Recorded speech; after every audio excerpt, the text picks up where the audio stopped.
funzionando solo con la conoscenza, ok? Quindi i 3 step che ti stavo dicendo erano conoscenza, regola, mindset. Ora ti parlerò di tutti questi 3 step, ok? E come li ho applicati nella mia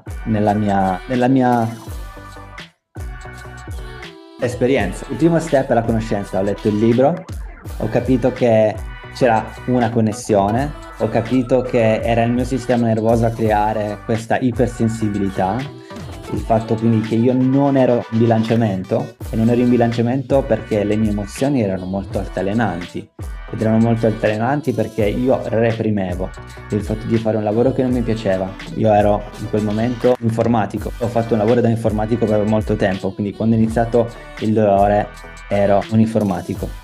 Non mi piaceva il mio lavoro, reprimevo molto le mie emozioni, non tendevo a darle voce. Lo stress mi ha fatto capire che era